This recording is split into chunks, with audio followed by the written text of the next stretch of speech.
Bien, tenemos en este caso acá una situación en la cual una masa posee una velocidad en el punto 1, vamos a llamarle punto 1, de 15 metros por segundo, y nosotros queremos saber la velocidad que alcanza en el punto 3, o sea, después de llegar al final de la rampa.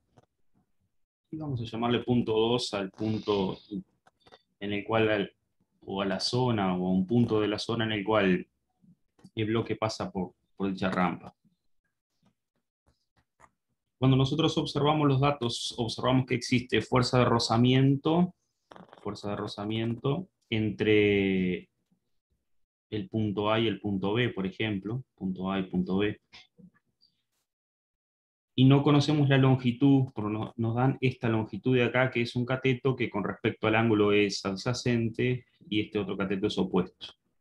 Así que si conocemos el cateto adyacente y queremos saber la longitud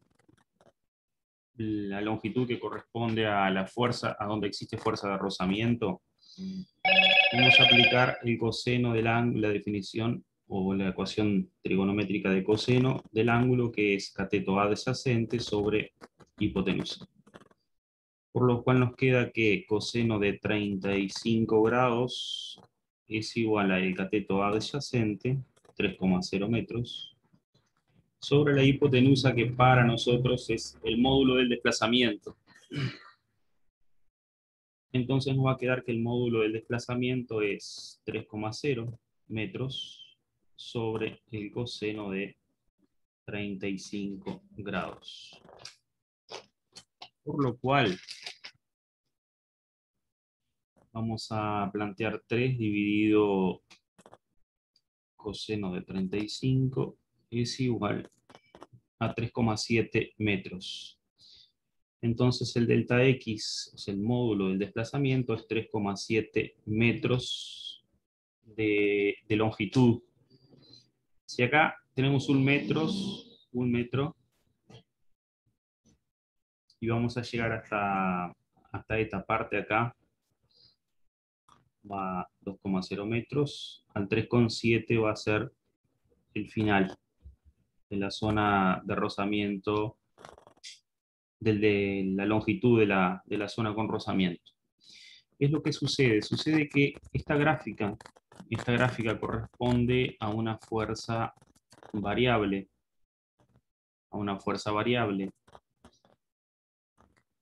fuerza en Newton en función de la posición. Esta fuerza variable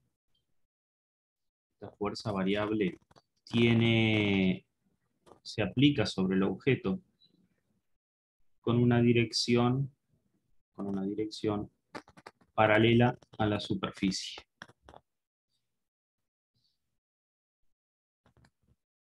Después de acá representamos otra fuerza, que es la fuerza con que la Tierra atrae a los cuerpos, que es el peso. Después también representamos la fuerza que ejerce la superficie sobre el bloque, que es la fuerza normal. Como este bloque se mueve oblicuo y hacia arriba, la fuerza de rozamiento se representa opuesta al movimiento, por lo tanto va a quedar oblicua y hacia abajo. Voy a hacer un poquito de longitud acá. Ahí queda bien.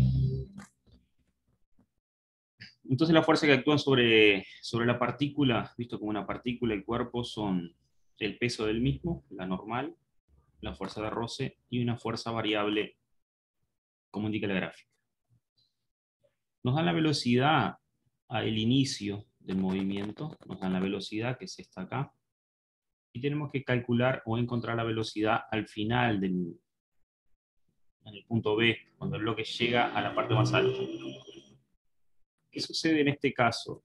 Que como nosotros observamos que tenemos velocidad, o nos hablan o nos aportan la información de velocidad inicial y velocidad final y fuerzas y desplazamiento, nos vamos a ir al teorema de trabajo neto, igual a la variación de energía cinética. Trabajo neto igual, como toda variación, es la magnitud final, energía cinética final, menos la magnitud inicial, energía cinética inicial.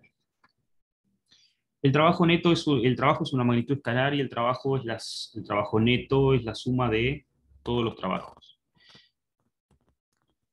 Asumiendo que la cantidad de fuerzas que tenemos que se observan son 4 que se ejercen sobre el cuerpo, plantearemos trabajo de la fuerza F, más trabajo de la fuerza de rozamiento, más trabajo de la normal, más trabajo del peso.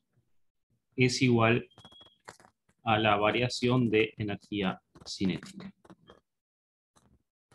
Sabemos que la energía cinética de la partícula va a variar solo y solo de acuerdo o en la misma cantidad con el trabajo neto que se realice sobre la misma. El trabajo de la fuerza F se determina calculando el área debajo de la gráfica. Podemos dividir acá por una cuestión de comodidad y decir, bueno, tenemos un triángulo, un rectángulo y un triángulo. Entonces podemos plantear así.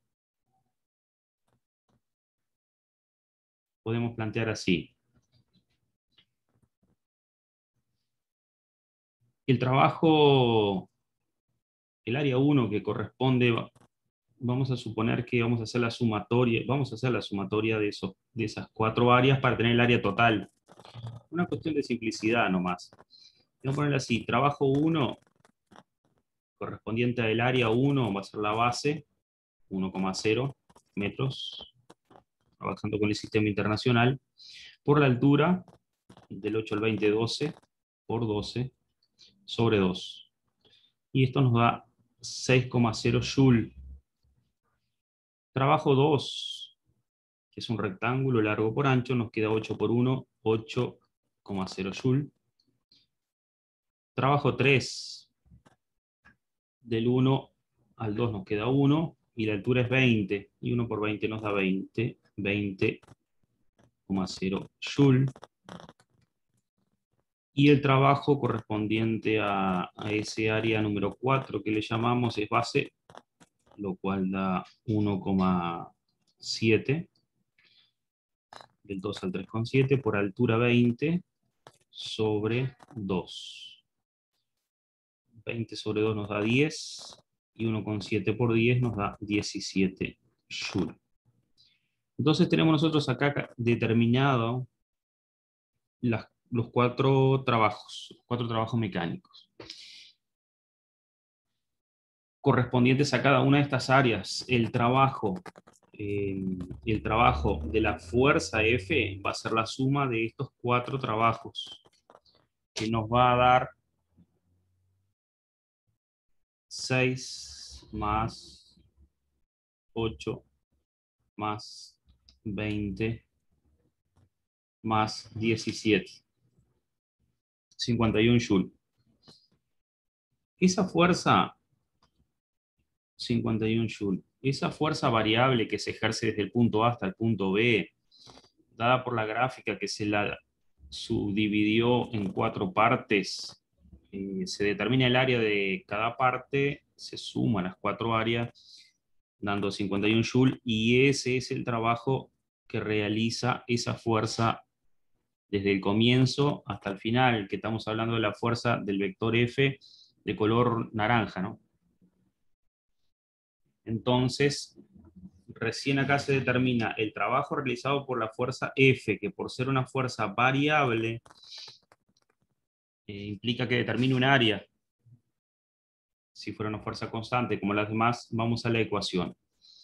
Entonces ahora, el trabajo de la normal. La normal forma un ángulo de 90 grados con el vector de desplazamiento, porque este bloque se desplaza así, oblicuo y hacia arriba, delta X, y acá tenemos 90 grados entre la normal y el desplazamiento, y coseno de 90 es 0, por lo tanto el trabajo de la normal, es igual a 0,0 joule. El trabajo del peso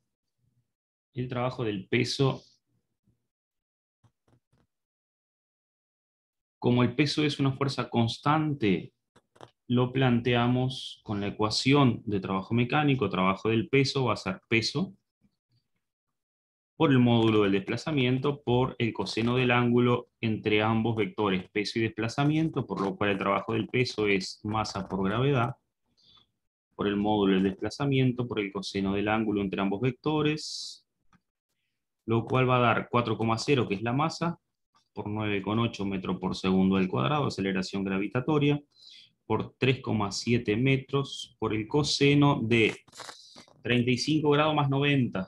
Si hacemos una proyección acá tenemos un ángulo recto 90, más 35 va a dar 125 grados.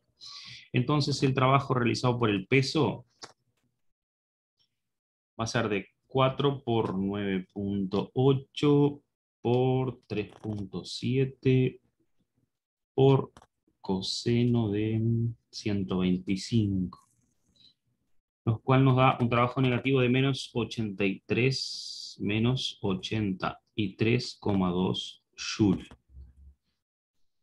sea que el trabajo del peso nos da negativo como consecuencia de que el ángulo es mayor de 90 grados y va a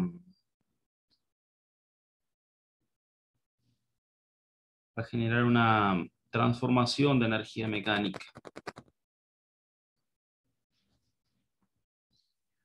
Bien. En realidad, en la energía cinética, si hablamos de la energía cinética, en ese caso produce una disminución de la misma, porque va a disminuir la velocidad de la partícula. Después tenemos el trabajo de la fuerza de Rossi. Trabajo de la fuerza de Rossi es fuerza de Rossi, que es coeficiente de rozamiento cinético, por la normal, que es mg cos tita, siendo tita el ángulo de plano inclinado, ¿no? Tenemos que proyectar acá y trazar la componente del peso en el eje Y. Y la componente del peso en el eje Y, que comúnmente le llamamos PI, se iguala con la fuerza normal en módulo. Por lo cual, la fuerza de roce, que es mu por normal, queda mu por mg cos tita. Esto va a coincidir con el módulo de la normal, porque esas fuerzas están equilibradas, por el módulo del desplazamiento, por el coseno del ángulo alfa entre ambos vectores, desplazamiento y fuerza de roce. Por lo tanto queda coeficiente de rozamiento cinético 0,3 por 4,0 kilogramos por 9,8 metros por segundo al cuadrado, por el coseno de 35 grados, porque nosotros estamos calculando el módulo de la componente del peso en el eje Y, o sea, la fuerza normal, coeficiente de roce por normal,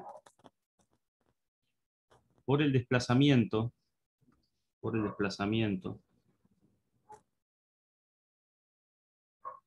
que nos queda 35 grados. Vamos a poner así, normal. Mu por normal por 3,7 metros, por el coseno de 180 grados, que es el ángulo que hay entre el desplazamiento y la fuerza de roce, que se puede observar acá que son lineales con sentidos opuestos. Entonces hay un ángulo de 180 grados. Entonces nos queda que el resultado de este valor da un número tanto como 0,3 por 4 por 9,8 por coseno de 35 grados por 3,7 por menos 1, que es coseno de 180, lo cual da 35,6 Joule negativo. Entonces, tenemos calculado el trabajo de la fuerza F, variable, que lo obtuvimos por el área, el trabajo del peso, el trabajo de la normal, que da 0, y el trabajo de la fuerza de rozamiento. Con esto podemos calcular nosotros ya el trabajo neto. Sabemos que el trabajo neto es una magnitud escalar y por lo tanto es la suma de todos los trabajos que se ejercen sobre el sistema o la partícula. En este caso va a quedar trabajo de la fuerza F, nos dio 51 Joule, 51,0 Joule, más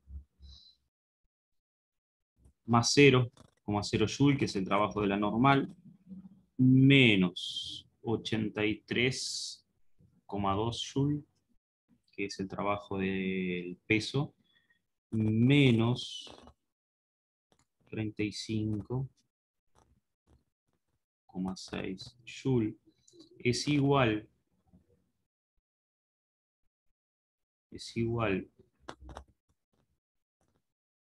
a la variación de energía cinética que nos queda masa, que es 4 kilogramos, dividido 2, ya nos queda 2 por velocidad final al cuadrado, menos masa dividido 2, 4 dividido 2 nos da 2, por la velocidad inicial al cuadrado, que la velocidad inicial,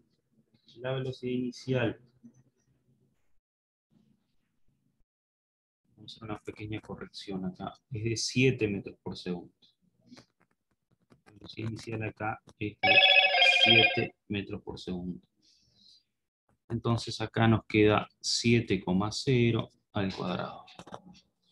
Ahora sacamos los valores de esta parte y nos da 51 menos 83,2 menos 35,6 nos da menos 67,8 Joule, más, porque ya a este término de acá lo pasamos para el otro lado, 7 por 7, 49, y 49 por 2 nos da 98. Esto es igual a 2 por VF al cuadrado. Si nosotros tenemos 98 menos 67,8 nos da tanto como 30,2. Entonces VF al cuadrado va a ser igual, el 2 pasa dividiendo y queda 30,2 sobre 2. Entonces VF es la raíz de este cociente. 30,2 dividido 2 raíz y nos da 3,8, redondeando, da 3,9 usando una cifra decimal, metros por segundo. Y este es el resultado final, la velocidad que alcanza el bloque en la parte más alta. Muy bien, con esto queda terminado el ejercicio.